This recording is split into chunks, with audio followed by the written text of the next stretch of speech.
Well, hello, everyone, and welcome in to Southeastern 14. I'm Blayne Gilmer. I'll be joined by Chris Lee shortly as he wraps up the Vanderbilt game. They're trying to decide who is the most awful team out there in Las Vegas, and neither one wants to give each other the right to be the good one that comes out on top over there. Just an awful game over there with Vanderbilt and UNLV over there, 37-37 at the point of last when I saw it. So, guys, come in here, hit that like button, drop in your comments. We're going to take all of your comments here. We're going to talk through stuff. Chris Lee will be joining me here in just a minute, but my goodness, not the coach. WWE is more legitimate than college football. Hey, with these new clock rules, man, it is crazy. There's one thing that I have learned is that these clock rules level the playing field so much for a lot of these teams, because if you can just find ways to get a couple key first downs, you can limit possessions out there that are, I mean, it's just huge. It's just huge. Like Georgia had the ball 3 times in the entirety of the first half against South Carolina. It is crazy. SEC football says I'm done with UT football after tonight. So he's had enough. It is crazy right here. Tyler McCoy, based on today's result in Mizzou, maybe going 10-2, unrealistic. Listen, here's what I said about Missouri coming into the year, and we're going to get into that huge win. We're going to get into LSU's win. We're getting into Georgia's second half performance. Florida, of course, taking care of business in the swamp against a Tennessee team that looked totally inept offensively. So we're going to get into all that. But the thing I said coming into this year about Missouri is they are always going to be in every game because that defense is so experienced. They have 10 seniors, I believe, on that defense. They're returning 10 starters, got even some more seniors on the bench coming in off of there. And the way that they were able to hang in there, and finally, I said my whole statement coming into the week was free Brady Cook. Let him start taking some shots down the field. Let him utilize his legs, which they did in the red zone down there. Let him run the football a little bit. So Missouri, you got John right here, M-I-Z, and KZ Zoo says Z-O-U. So Missouri with a huge win. In fact, let's start right there early on. Mizzou beats K-State on a walk-off 61-yard bomb. I mean, the thicker kicker comes in and hits it. Guys, I was watching on my phone, so it was a tiny screen, but y'all can tell me if I'm wrong here. That thing looked like to me, it would have been good from 65, 66. I mean, he had some extra on that. The guy that was back there as a return man for K-State kind of turned around and looked kind of in disbelief as it went through there. So the crazy stuff right there. Tyler Spouse comes in. Chet Buxton says, amazing kick. And by the way, all in spite of whatever went on with Eli Drinkwitz and company right there, getting the delay a game penalty. Can't happen. Absolutely almost just malpractice right there. A terrible management of the clock. But the way that Mevis came in there and just absolutely bailed him out with a just howitzer shot off of his foot. I mean, ridiculous there at the end. So that is a huge win for the conference, for the SEC, because they needed it, man. Out of conference has been a fear to start the year, and that is a big one for the SEC to put their flag in off the defending Big 12 champions over there. Not the coach says always go with the team with the less bets because Vegas has taken a hold of college football. Hey, maybe so. That Iowa and Iowa State had that scandal over there. I think some SEC offensive lines may be point shaving right now because the offensive line play is atrocious at certain places like Alabama, Georgia. At times it's awful. I mean, it's like, man, are they trying to keep these spreads close on some of these games? Because it is atrocious, some of the play up front. Yes, Brady finally did some cooking. No, I won't block you for that pun. I said free Brady Cook all week. That was what we needed to see out of Missouri, is just let him go be a playmaker.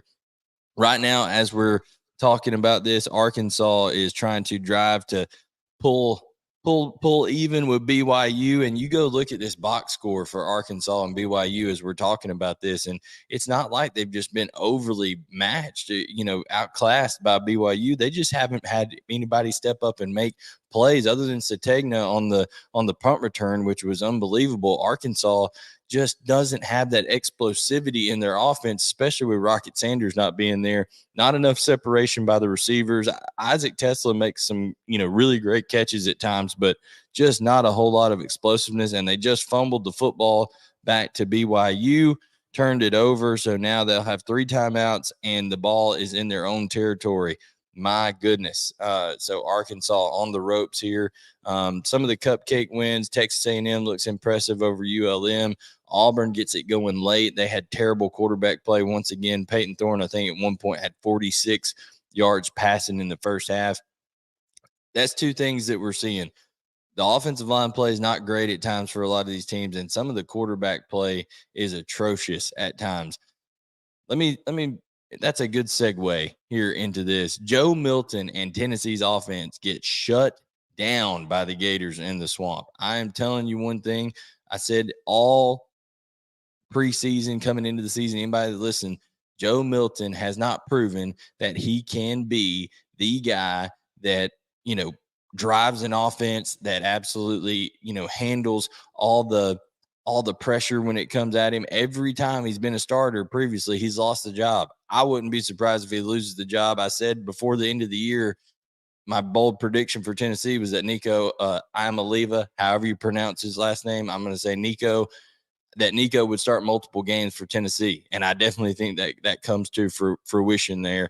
John comes in and says Florida's Gators running backs looked incredible. Yeah, Etienne and Monroe Johnson looked great, but that was what we said was going to be the kind of the hinge point of this entire game. Tennessee's defense is not a defense that is very sound. What it is it's disruptive. They try to make plays, negative plays in the backfield, and they could not do that. Florida was getting pushed. You have to give Billy Napier credit. He can get an offensive line coached up, ready to go, where he gets some push. Even last year when Florida wasn't very good, that offensive line at times would get some push and run the ball effectively. And Etienne was fantastic tonight.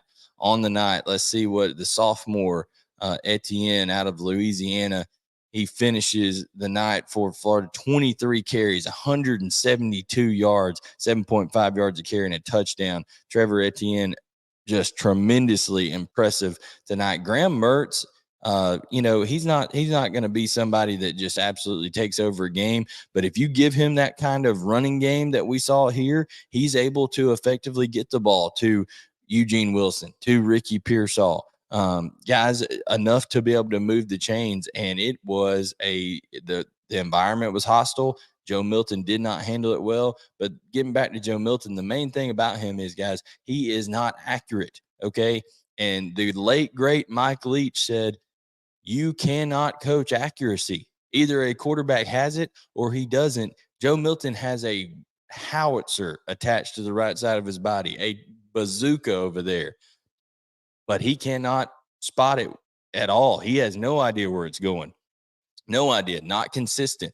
And in that Tennessee offense, you saw late in that game, they did not trust Joe Milton. They're behind 2 scores and they're running the football because Josh Heupel did not trust him to throw the football late, okay, in fear that he would make a wrong decision, turn the ball over. They were still trying to run the football. Tennessee, without a quarterback in that system, that can strike fear into people and consistently delivering the ball down the field, I don't know what you're going to do, because eventually people are going to load up to stop the run. You're going to get one-on-one shots, but man, it's not going to be good enough. We got here, not the coach Mizzou can, as long as more bets are going against them. So he's telling me, yep, Vegas and all this kind of stuff with Missouri. Listen, Missouri is a good football team. Tennessee, the whole East now, even with Georgia, okay, the whole East is absolutely wide open. As a matter of fact, the West is wide open. As a matter of fact, the entire SEC is wide open, okay? Maybe the most impressive team today was LSU. And I have to say something to LSU. LSU, I'm sorry. This is a personal note from me. I'll return to my preseason thoughts of you. Sincerely, Blayne.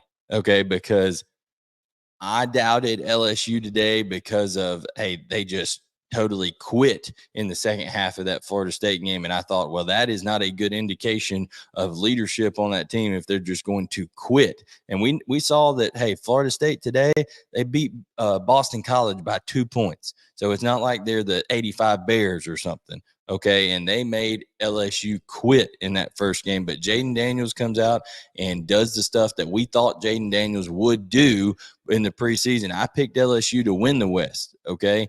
I picked LSU to get to the college football playoff because I thought they would beat Florida State. And the reason I thought that is because I thought they'd have an elite defensive front, which they showed today. I thought they would have elite offensive line play, which they showed today. And I thought Jaden Daniels would be that dude and Malik Nabers would be uncoverable. All things that they showed today. Bad timing if you're Mississippi State. That's not good for you. Oh, boy. Tyler McCoy says Vandy just lost to UNLV. My goodness. My goodness. Let's see that score right here. Was that in overtime? Oh, boy. So, yes, Vandy goes down 40-37 right at the end in regulation to UNLV. They were a 4.5-point favorite on the road. That is tough. I believed that Clark Lee and company were going to get things turned around a little bit this year. I thought momentum was going in the right direction, but that is absolutely rough. Tyler Spouse asked, can we talk about how Bama's struggled against USF today? It's LSU's division to lose at this point. I think LSU, but I also wouldn't discount Texas A&M either because I think LSU and Texas A&M can both really put up points. So I'm excited to see that one. But man, and that is the last game of the season for those two teams, and it is in Baton Rouge. So I agree. I would give LSU the edge. I did pick them going into the season, but I was fooled by their lack of fight in that second half of that Florida State game. But Tyler Sprouse here says, talking about Alabama struggling against USF. Yeah. How does Alabama, with what they've had in that run, this dynasty that they've had offensively, how do they get to the point where they do not have a quarterback that is a competent SEC quarterback? They got terrible quarterback play, and it didn't get helped out. Ty Simpson came in, and I guess he's going to be okay, but decision-making at least didn't kill him. But I told anybody who could listen coming into the summer that Alabama's offensive line is a liability. Everybody say, oh, they average, 340 pounds. They're humongous. Yeah, they're humongous, but they can't move. J.C. Latham and Caden Proctor are getting just run by like they're standing still when they try to pass set with some of these fast edge rushers. I mean, cannot even get a hand on them, and they're around the corner bending on them. Alabama can't run the football. I mean, it is rough. It is rough for Alabama right now. And, that Ole Miss game, I think it's going to be hard for Alabama to score with Ole Miss. Now, they are fortunate that they get Ole Miss at home, but you look at those two offenses and you tell me which one you're more confident in being able to put up more points next Saturday, because it's crazy. It's crazy. Tyler McCoy, footwork is what is needed on the line. Being big only does so much. That's right. Caden Proctor, man, is struggling right now. He's a freshman. Whenever you have a freshman starting at left tackle, that's bad. I said, hey, if you got freshmen starting or heavily dependent upon in the two deep, which they do have a lot, if one of their guys across from left guard over to right tackle goes down, Alabama's got freshmen in the two deep. And that is absolutely not a good recipe. So I agree, Tyler, 100% there. It is wide open, guys.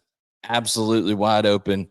Chris is going to join us here in just a little bit after he gets done finishing his story for the Vanderbilt game, which they just lost to UNLV as we're talking here. But guys, biggest thing that stood out to you this weekend. Let's get those in here. WTK says, is Tennessee Florida that good, or is everybody just horribly inconsistent? All right, hey, there's Chris. How you doing, man? We're live. Hey, let me make sure the microphone's hooked up okay. Yeah, you're Uh, good. good. Boy, what a crazy day of SEC football. I'm still trying to process a lot of what I've seen. No Looking doubt. forward to next week when we've got fewer games to follow at once. I don't like all the non-conference games and everything because it just makes for less you can watch. But I mean, college football is it not just upside down right now? That I haven't heard Yeah, I mean, I anything you've think that. said, and that is my first thought. Oh, I think everybody. Man, I just think everybody has deficiencies that some of these programs haven't had in the past, and there's a whole lot of inconsistency. But we had a question here from WTK. He said, "Is Tennessee that bad? Is Florida that good, or is everybody just horribly inconsistent because of all the new guys from the portal and stuff like that?"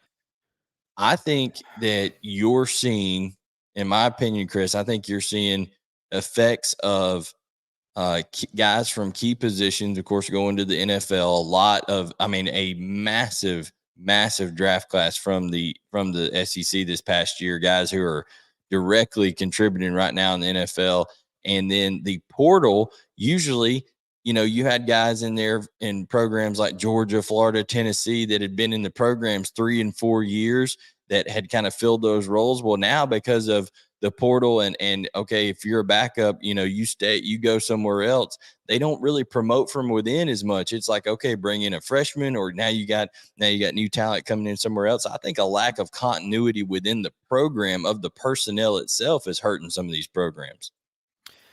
Well, I think there's several things, and excuse me, I'm trying to tune whatever game I need to be watching right now on, which I guess is BYU. As I listen to you, BYU I missed a think kick. it's okay. I think it's a few things. I think it's a bunch of stuff actually. Okay, SEC specific. I don't think the quarterbacks are as good as we thought they were going to be. I think that's one thing. I think number two, I think we're about to see all kinds of parity in college football like we've never seen in our lifetime. I The mean, portal, it's gonna be COVID like years, 2007. yeah, Remember but that? I'm getting the feeling it's going to be more than just like a 1 year thing. Um, you know what I mean? I mean, you still got now. I think when the COVID thing cycles out, and I'm looking forward to that happening because I'm sick of guys playing sixth and seventh years. I just think it's make it a little bit of a mockery of the game. I mean, I shouldn't say that. I had a nephew that played 6 years because of it, and he made the most of an opportunity and made it onto the CFL. And I'm not sure he would have gotten that. So I'm happy for kids like him, but I just everything's just so crazy right now. But I do think that the good thing, as much as I don't like the way everything's been made, I think you're going to have incredible parity. We're going to have storylines we're talking about as big deals at the end of the year that aren't even on the radar. What if you have like 3 2 loss teams make the playoffs, Blaine? I think something like that's on the table. Yeah, I I'm mean, I going don't off on know. a You're tangent talking here, about but your team. what's that? You're talking about in the 12-team playoff next year. No, The number. I'm talking about now. I'm just No, saying. zero I chance. There'll be a couple of teams out there that, I mean, I think you might have 1 2 loss team, but like you look across the country right now, there's a couple of teams out here, Chris. And you mentioned quarterback play. I know this is an SEC show, but there's a couple of teams out there that are getting consistent elite yeah, quarterback play, like the Colorado. US with Caleb Williams. You get Michael Penix Jr. out at Washington and Sam Hartman at Notre Dame. Those kind of teams, I mean, it's going to be hard. It's going to be hard for people to beat some of those teams. Now, I know a couple of them play each other with Notre Dame and USC, but there's some teams out there that'll run this thing with only 1 loss, probably 1 or less loss. And then, of course, you got Georgia. I haven't talked about them yet, but I'll put it up here. They dominated in the second half, but had another slow start. Yeah. Just absolutely. It's not that Georgia is playing like bad football either, Chris. They're driving the field, but they had 3 possessions in the first half total. 3 possessions. They had 1 possession and they drive all the way down. And if you're methodically driving down like that and then you just fizzle out there in the red zone, well, it's an empty possession. Carson Beck's not turning the ball over. Carson Beck's just not making elite plays. He's just playing efficient football, but he needs to get, that offense needs more of the explosive plays that we saw in that second half. And it did show you, I think, the championship DNA of Georgia to be able to come out and say, okay, it's time to step on the gas and go. And they did. But eventually, Chris, they won't be able to just turn it on in a game where they start slow. Well, 3 teams with 2 losses making the playoffs was probably a little much. My point is, I think you're going to see some unpredictable things that weren't on anybody's bingo card. I mean, maybe that's somebody from a non-Power 5 team making the playoffs, as all these teams are just offing themselves left and right. I don't know what it's going to be. My point is, I think you're going to have some weird stuff happen this year, and we've got more games to play next week in September. Oh, no doubt. So right now, Arkansas is trying to salvage this thing. They're first and 20. I don't know where they are on the field. 38-31. They've got the ball, so they've got 1:07. They've passed midfield now, so it's 1st and 20 on the 44-yard line. KJ Jefferson and company trying to save things here. Also, some news, Chris, while we're watching this, Devin Leary. They had a pretty good performance tonight, but I think he got injured at the end of that game. Leary looked good at times tonight. I mean, Kentucky didn't just – I don't think Kentucky's a team that ever is going to just come out and just put 50-something points on somebody, but they looked good at times tonight. They had a little bit of a slow start, but they didn't really turn the ball over a ton. I think Ray Davis is doing his thing over there, but that's something to watch if Devin Leary, because he hasn't been, just elite, but my goodness, they got Vanderbilt next week at Vanderbilt, I believe, starting off conference play. And they need Devin Leary to help them out here. Yeah. That Vanderbilt is vintage Vanderbilt bad.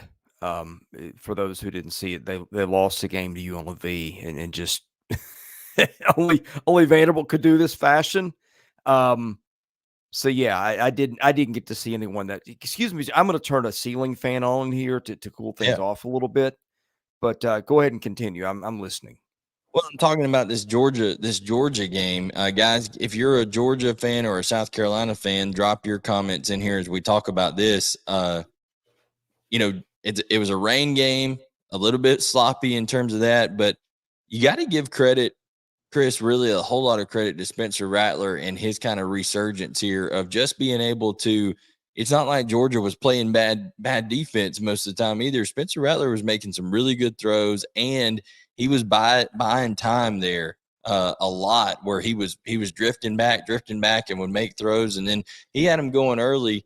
But at the same time, as you give him that credit, Chris, you got to give that Georgia defense and Georgia coaching staff credit for coming out and holding them to a goose egg in the second half. Yeah. By the way, KJ Jefferson just about gave one away here that I think I could have picked off. I don't know if his arm got hit. I saw that kind of out of the corner of my eye. He got hit a little bit. Yeah. Okay. And did it without Juice Wells. Juice Wells hurts that ankle, first quarter after the score? I don't even know how he hurt it. That was the subject of debate, and they battled. And, I think not having a running game is kind of what brought that game back into play. Georgia's defensive line eventually just kind of took over and started doing Georgia things a little bit more. Carson Beck started finding guys downfield. KJ Jefferson just completed it on 4th and 18. Wow, okay, let's see if they can get one here. So I don't know if they're going to spike it. They don't have timeouts, so it's 19 seconds, 17 seconds. KJ takes the snap, gets it to the sideline for Sategna. So they're going to be on the 16-yard line with 12 seconds left.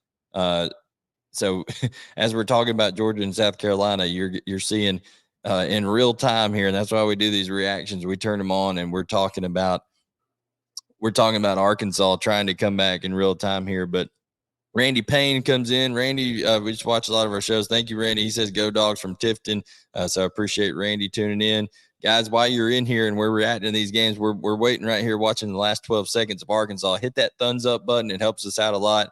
Subscribe to the channel if you don't already. We cover SEC sports every single day. You can't get sacked right here.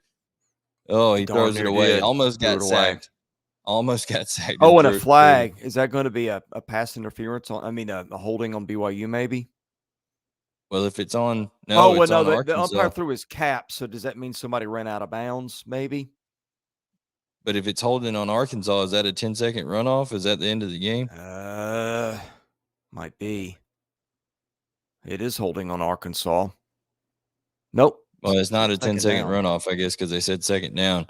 So 5 seconds left, and it's just going to be a heave to the end zone here, with Arkansas having one last chance. So it's going to be Brady interesting. Latham. That looked a little ticky tack. I mean, it wouldn't have mattered. Cal Mexi says we suck and it's because of coaching. Which team are you referring to? Because that could apply to a lot of teams. I think there's a few fan bases. John says 62's killing Arkansas this quarter. So yeah, some offensive line play. Well, Randy, LSU didn't play bad today. No, they didn't. And he got sacked. Oh no! Oh, he threw it to a lineman. That's illegal touching. He's gonna, and it's over with. Arkansas loses to BYU. Goodness. All right, let's read. How many SEC teams lost as favorites today? Vanderbilt, Arkansas, Tennessee, and I guess that's it. Missouri got one back as a dog. Yeah, and I led the show off kind of talking about that 61-yard walk-off bomb from the thicker kicker over there. I mean, just unreal. Oh my goodness. I that was one I was very happy for him. He has been a terrific player for them. Had a bad year last year, missed some kicks he usually makes, and I always kind of liked him for whatever reason. I think they said, I don't know if that's the longest field goal in SEC history, or it sounded like that's the longest field goal or among current SEC teams. I don't know if somebody. No, that was the SEC Georgia record. Tech. Okay, so it is. I think the broadcast crew was a little ambiguous with its summarizing it of that. But crazy. Anyway, it is crazy. So Cal, did you see the kick? The kick was almost dead center, and it was good by a couple of yards too. Oh, yeah. I said that the Kansas State guy who was back there to return, Chris, he kind of turned around. That thing was good, another 4 or 5 yards, I think he had on it. I mean, he absolutely nailed it. But Cal Mexi says here on Arkansas, he says, no way you don't have a quarterback who's 250 pounds taking the snap with 4th and inches multiple times. So they're second guessing a little bit there. Is Enos okay? Is he homesick? Lots going on here. He said, I told y'all about Miz. Y'all didn't believe. Listen, I've been high on Missouri. I think I picked him to go 9-3. I think in my preseason predictions, I've liked them a lot. So I like Brady Cook. I like, when they actually get the ball to Luther Burden, it's amazing what things happen when you get it to your best player as much as you possibly can. And then two, that defense, we said, there was times Will Howard and Kansas State and Chris Kleinman over there, they're a great, very well-coached team, and you knew they were going to get theirs, but Missouri stood up when they needed to defensively. And, like we said, at the end there, that's just absolutely clutch, even with Eli Drinkwitz trying to sabotage them at the end. What surprised you the most today, good or bad? I'll let you, if you need a minute, I'll give you mine. If you want to give me yours, then I'll give you mine. That's fine too. But there were 3 or 4 things that I'm not going to say I couldn't have seen coming, but I was surprised that we saw today. I think what surprised me the most was the lack of penetration from Tennessee's defensive front. Florida just pushed them around, and I thought that you would see, that coaching staff, Tim Banks and that defensive coaching staff. He's got Willie Martinez on that staff. A lot of guys who've been around a long time. I thought they would have said, okay, Etienne and Montrell Johnson, you are not going to run the football on us. We're going to make Graham Mertz beat us with his arm, and they did not do that. They did not do that at all. You got to give Billy Napier a lot of credit for. If there's one thing the guy can do, it's he can call some plays, and he can get things, get an offensive line playing in a really good way. I don't think that Florida's going to be able to run the ball like that on everybody, especially when they play Georgia later on, because that's one thing Georgia has not done is they've not allowed people to run the football on them this year, and they won't. Um, and then of course the other thing is the lack of fight from Mississippi State. I just thought at the very least they would cover. I really thought they would win that game. Honestly, I thought they would come out and play good at home, early kick, all that kind of stuff. But those two things shocked me. I think my biggest surprise was not just Florida winning it, but winning it by the margin that it did. I felt fairly confident that Tennessee would win the game, but as I always say, I'm really scared when Vegas has got a very different take on the game than I had, and that was one of them. So that's probably number one. I think Alabama scored 17 points today. Not finding any answer at quarterback as a 32-point favorite. I guess we just take for granted that Alabama's gonna plug me or you in at quarterback and it's gonna work out. That very much did not happen. That game was 3-3 at half. And I think Mississippi State being so uncompetitive. Yeah. I mean, I've wondered about that offense and what they're doing. I said before the season, you don't get it both ways. You don't get to have this legendary coach with this great offense and talk about, how valuable that is, and then lose him and shrug your shoulders and go, hey, it doesn't really matter. Yeah, and changing over that personnel like that, there's always an adjustment. But man, I just saw the way that they were running the football those first couple of games, and I thought, okay, they'll at least be able to have some balance, and they'll be able. Then they'll throw the ball down the field a little bit more, and it just didn't come to fruition there. That front seven with Mason Smith being back for LSU. And then Deshaun Womack playing some now, who he hadn't played the first two games. See, I didn't have all that information when I was making my picks. I probably would have changed a little bit on that. But Deshaun Womack is a talented guy that came in and is able to really help out. And they let Harold Perkins go be Harold Perkins a little bit today. They weren't trying to, play him at linebacker, drop him out in coverage, all this kind of stuff. Just let him go play, and that's what he did a little bit more today. You know who I think they might miss as much as Mike Leach? Emmanuel Forbes. Oh yeah, he was a playmaker. Look, those guys, you just first round corners, shut down corners like he was, and he didn't just shut guys down. He ran them back the other way when you made a mistake. That might be the rarest commodity in college football. And you saw what oh, good grief. I'm blanking. Jaden Daniels. Well, Jaden Daniels, but on the other end of that too, what they did. I mean, Malik Nabers. Malik Nabers. Sorry, I went blank. Nabers had 230 something yards today? 239. Is that it? He went nuts.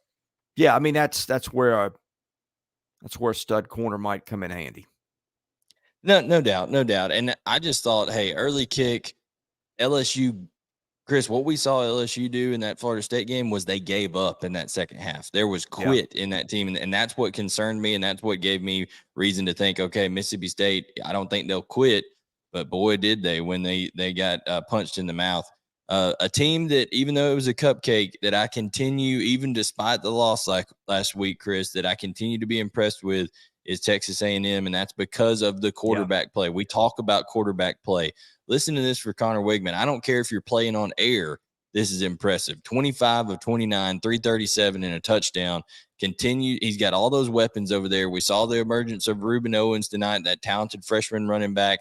I think you're going to see Texas A&M really make some noise in I think you're going to see them make some noise in the conference play as they get started here. I'm excited to see who they open up with. They got Auburn next week at home. Huge game for both of those programs. But on the flip side of that, Chris, Auburn's quarterback play is atrocious right now. Atrocious. Yeah, I think the biggest overreaction in the league so far was everybody reacting to what Florida State did to LSU. That was LSU didn't play well, but lost to a potential national title team. Well, And did you see and what just Florida State did today? well, yes, but Georgia had a couple of those games last year. I Oh, still I know. stand I'm just by. saying. Is there, like, to your point? Is there a elite team in college football this year? Because Florida State looked bad. Texas was struggling with Wyoming. Michigan was 14-6 with Bowling Green at halftime. Like, what Yeah, is going I don't on, Chris? know. But I mean, okay, look, you call them whatever you want. Florida State is one of the better teams in college No football. doubt, Top 5 team on anybody's list right now, I think, even with today.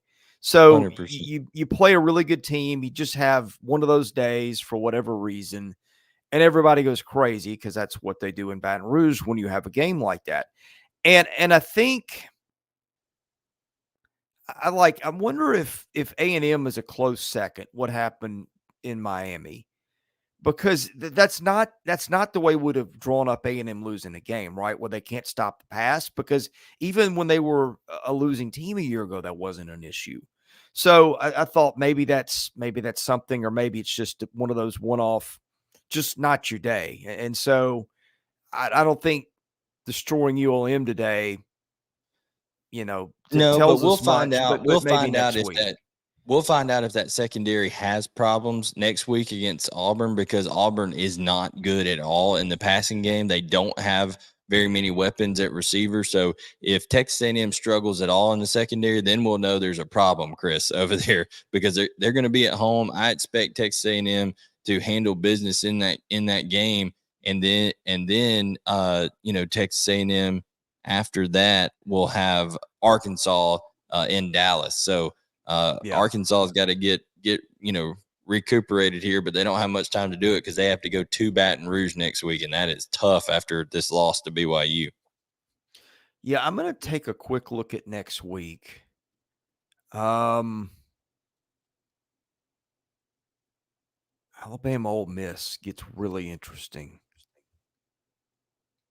Oh yeah, Well, some of these games just have lost some luster. Like, there's several on this list that I was really looking forward to before the season. And now LSU Arkansas lost some luster with what happened a few minutes ago. Probably continues to lose some luster if Rocket Sanders isn't back. South Carolina, Mississippi State. I mean, that game's in Columbia. I expect South Carolina to win it. I thought that had a chance to be interesting if State showed up better, Normax and maybe it was just a bad day. But Normax being a realist here, he says we play LSU at LSU, they're going to smoke us. yeah, So there you go. We're I going to just see. I don't know. I feel like you almost need a 24 hours to take a breath and reset and try to put your finger on what to take away after this week. Yeah, it's going to be interesting. I do think one thing is the quarterback play. Okay. And unfortunately for South Carolina, they're getting really, really great quarterback play, but Spencer Rattler has virtually nothing around him. That is a sad situation for him, but I think he's gonna do well in the pros, and this year's gonna help him out. You're getting okay quarterback play out of Carson Beck and out of Graham Mertz. But if you don't have a running game, or you don't have another element of your team stepping up big time, like in Georgia's case, the defense coming around them, right now they haven't proven that they can take over a game yet. I do think this was a good thing for Carson Beck in terms of, I think it's going to give him a little bit of confidence in how they performed in that second half. But really, if you're looking at elite quarterback play in this conference, Chris, outside of Jaden Daniels today, which he did some things okay in that first half of that FSU game, but you mentioned that was a really good team. And then Connor Wigman is playing really, really good. Jackson Dart has looked pretty good so far. But outside of that, you don't get any elite quarterback play in this conference right now. Well, you know what, and maybe you mentioned his name, and in sorting through scores and looking things up and keep an eye on Arkansas, maybe I have missed something. But you know what? There's one name that we should have talked about by now, and I think we would greatly shortchange the kid if we didn't. Brady Cook was tremendous today. Oh yeah, I mentioned Brady And Cook. that might have been before I was on. That kid was a baller. I don't know if you got a chance to see the comments. He said something along the lines of, I something like, you don't know how badly I want to play quarterback for Missouri. I wish everybody else wanted me to play quarterback at Missouri as badly as I do, which that kind of tugs at your heart a little bit. Well, Good for you're more that. Good for soft-hearted than that I am. kid. I might be, but good for. Look, I had a nephew that walked on. Yeah. Did the time, ended up making a pro career. I've been in the stands as a family member of somebody I loved. You hear the comments, and it's only magnified 1,000 times if you're an SEC quarterback in a Listen, Brady place that Cook is had a coming up great year short on last year. expectations. He had a great year I last year. you root for kids like that. And I think Brady Cook is going to be one of the kids I'm really rooting for going forward. Oh Because yeah, I he listen. wanted badly to play for Missouri, and you know what? Everybody has Sam Horn this to death all off season. Everything I hear, Sam Horn was never really that close to winning the job. But you're always Yeah, looking at the shiny object on the bench, and sometimes you short. I said before the season, you could make the case that Brady Cook was a little bit better than given credit for. And now look, he's not a guy that scares you in a lot of ways. I get it, but I don't know. In a day where just it all kind of broke loose everywhere, good for Brady Cook for having the moment of his career. I'm happy for that kid. no doubt. And my whole mantra this week when I was talking, I wasn't part of y'all's prediction video, but in terms of when I was breaking down that game and talking about, I said, hey, the key to this is they've got to free Brady Cook, let him do some things, move him around. He's an athletic guy. Let him use him in the run game in the red zone, which they did, and then let him take shots down the field. I mean, you can't. There's certain players. I'm not putting him in the same ilk, but I'm saying like a Stetson Bennett, like a Brady Cook, where you've got to just kind of let them play a little bit of backyard ball, you know what I'm saying, and then live with the consequences. Like it can't be so regimented in there. You gotta loosen it up and let them go. And I think he's a really good player. But I think right now elite quarterback play, like I said, Connor Wigman is certainly giving you that for Texas A&M. Jackson Dart is doing his thing, and then Jaden Daniels today. So really, really good stuff out of there. But we got about 5 minutes here, Chris. What are some other takeaways you have from week 3 before we sign off here? And if you guys have any other questions, just put them in here. We'll try to hit them up. If you want to send us a super chat as well, helps us out here. You can send us a super chat. For we spend a lot of time doing these videos, and that always is greatly appreciated. So, I really didn't trust Missouri to win that game. I just didn't like their offense the first couple of games. I just didn't think, Kansas State's a team that's been there. It's been battle tested. It owned Missouri a year ago. I didn't trust Missouri to win that game today. So good for Missouri. Happy to be proven wrong on that one.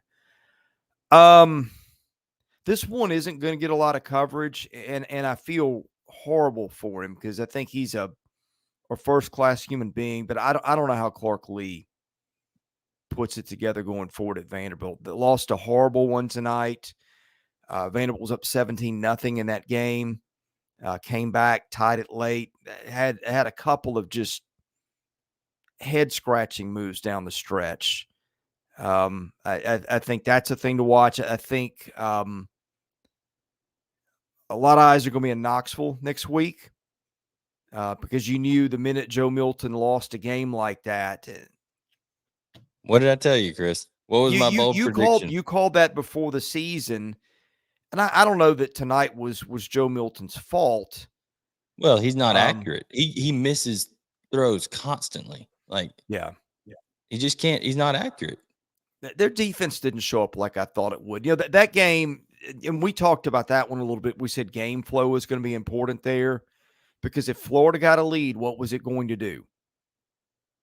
It was going to They're try to going to sit run on it. the ball and do what it does. And Florida had given up, I think, had given up 47 defensive snaps all year. Tennessee got off 64, which is good against them, but they played from behind the whole time. Yeah, no doubt, no doubt. Hey, this is So interesting. The Zoo is playing at the Lou Old Rams Dome next week oh versus yeah, Memphis. Memphis. What a great opportunity for recruiting to go play in a dome, play in St. Louis for Missouri. I know you can't have visits and stuff, but they can neutral site games like that. You can invite people to come watch you play and playing in that dome and stuff like that. And you could see Missouri go to 4-0.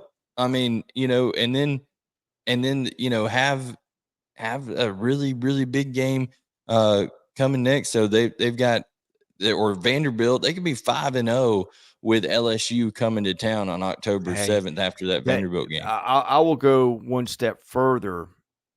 I don't feel great about them beating LSU. They could be 7-1 going into a bye week. Oh yeah, I no mean, doubt. because Vanderbilt, they're going to win that one. They got to go to Kentucky, Kentucky after LSU, they which is got tough. a good shot. In South Carolina, they've got a shot. Oh, no doubt. 7-1 No might doubt. be a lot to bite off, but I mean that could have been and look, Eli Drinkwitz is recruiting really well. Now the He criticism is. is that he's not made the most of some of these studs that he just goes and Well, he they tried to sign ruin these. it for him today. Well, they sign these high school kids and then they go recruit over them in the portal, and so maybe you just never know. But that's a guy that I think has been feeling it for a while. Now that the pressure's off and they won a big game, Yeah, maybe and that's same what with it Brady takes to. Cook. What is that? Is that just what Eli Drinkwitz in Missouri needed? I think that's going to be fascinating to watch. It's going to be, to me, it's going to be who can take what the good fortune and turn something into it, and who's not going to crumble under the pressure. Yeah. No, I Again, agree. Tennessee is one to watch.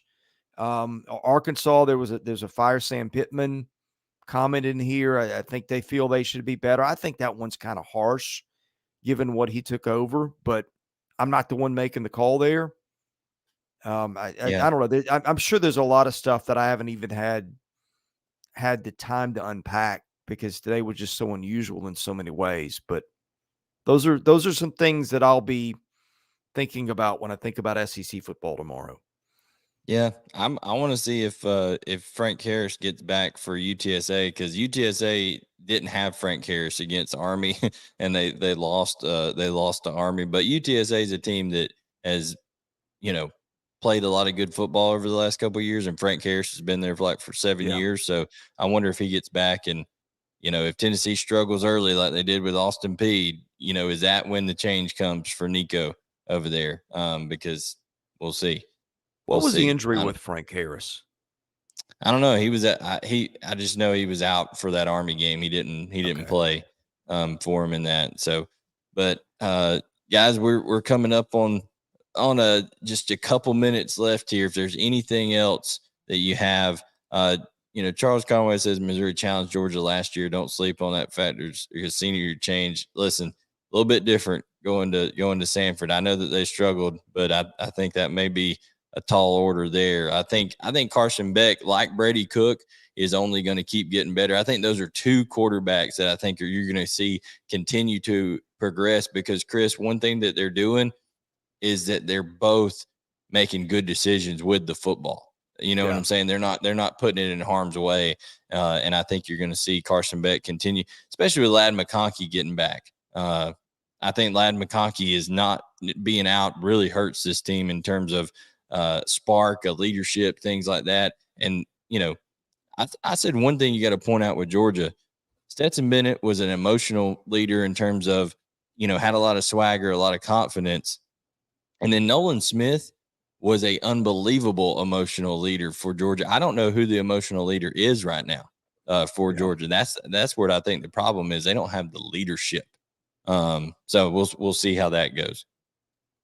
Yeah, and maybe Carson Beck's that guy. It's hard to step in right away after Stetson Bennett was that guy and was, just had a unique personality. you can't. You got to come in and be who you are. I don't know the makeup of Carson Beck's personality, but you know what? He's very like this, very even keeled. He's not an Okay. emotional guy. Kirby Smart said in his press conference today, he said, one thing y'all need to understand about Carson Beck, he is not emotional. And Kirby then followed it up and said, that is the opposite of me, because Kirby's very emotional. Well, and they pointed something out on the broadcast today. I thought it was good, and in a way, it might have been a little tougher for they're down 11 at half. They've got a big winning streak. They got all expectations, and I don't know. In some ways, it might have come a little bit easier on the road than at Yeah. home. But Carson Beck made some throws in the second half of that game, and I think that might be one that because you can't have confidence the way you can have confidence once you've been out there and done it. You think you got confidence, but you just don't know till you hit the big stage and you hit a spot like that. To me, that's one of those. Is Kirby smart? Like, if you could pick it to happen like that, you probably do. I mean, you don't want to be down 11 because you don't know what's going to happen at Do you know half. the But last time Carson Beck started a game before the UT Martin game this year? what, he played high school ball in Texas, right? No, in Florida, 2019. Okay. In 2019, because the Yeah. 2020 year, he was a freshman at Georgia in the COVID year. Yeah. We And didn't so, know what COVID was at that point. Right. yeah, but I mean, they were playing empty stadiums and stuff that year. That was his freshman year when Stetson Bennett actually took over in that Arkansas game. And he told the media, the crew working the game today, he said, "Hey, I went out there at UT Martin and I felt like I couldn't breathe." He said, that's Yeah. how nervous I was. So I think as he gets more and more reps, they're going to be good and be able to get some things going. They're not as elite as they have been. I don't think anybody in college football is. You see the Eagles defense over there, and you just know you can't be that elite over there because a lot of guys are in the NFL, but with the Philadelphia Eagles over there having a ton of Georgia Bulldogs. But yeah, Chris, we've kind of covered every part of the conference here. Other than maybe diving deep into Kentucky, Other but than the Kentucky mop was up games. Well, yeah. did you talk much about the Alabama quarterback situation? I know we touched on that game, but that's another I one. said I don't know how it's so bad in Yeah. a situation where they've been so elite offensively. You would think you would just have guys flocking in to take that position and they just haven't recruited in the way. Now they've Yeah. got a guy in Julian saying next year that's supposed to be all world that he's probably going to have to play as a freshman coming in, but right now it's not just the quarterback. They are awful on the offensive line as well. Yeah. I mentioned that everybody talks that they're averaging over 340 pounds across the line, but they can't move at the tackles, and elite Yeah. pass rushers are just blowing right by them. Yeah. I think to me it's got to be either Simpson, although I don't know if is Tyler Simpson ready to beat Ole Miss. Listen, I I agree probably with not. this. I I know think Monroe. yeah, well, and that's where I was going to go. I think you've got to play Milroe at this point. At least he gives you something with his feet where he's a threat, and you've got a game plan against it. Neither of those other two guys scared me at all today. If I'm a defensive coordinator, so Yeah, Chris, think about it this way. Justin Fields, when he was at Georgia, he struggled reading defenses. He goes to Ohio State. What does Ryan Day do? Ryan Day says, we're going to cut the field in half. We're going to move the pocket. We're going to get you out. And now what are they doing with the Chicago Bears? The same thing. Justin Fields isn't making full field reads. They're using he rushed for 1,000 yards last year in the NFL as a quarterback. Okay. yeah, Jalen Milroe can rush for 1,000 yards for Alabama. He's that kind of elite runner. You got to use his legs the right way. Don't just drop him back like they did all night against Texas. Crazy stuff. yeah. But anything before we wrap up here, Chris? Anything you want to tell the people? No, we'll be back at it on Monday from 11 to noon with SEC Daily. We'll start rolling out predictions. Probably Monday morning, depending on when you and I can get together. And Yeah, tomorrow night we'll start recording again, some of those. Today was such a crazy day. I've not had time to process everything, and I'm sure there's some big things that we missed. But Yeah, 7U North Hall Junior Trojans. We're 2-0. Okay, we won 18-6 hey, this morning. so are the Chiefs. Yeah, My kid had a 2-point conversion and a pick today. nice. Nice. So youth football is going well. Youth football is going well. But thank These you Chiefs guys. beat those Lions, unlike the way it Nice. happened in the NFL. So Nice. So, guys, we appreciate everybody tuning in. Like Chris said, we will have predictions coming out on Monday morning. So stay tuned for those.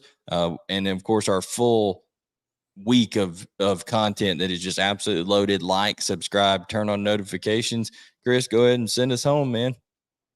yeah, didn't give much of a shout out to our sponsors, Chomps and My Perfect Franchise. Chomps is new with us.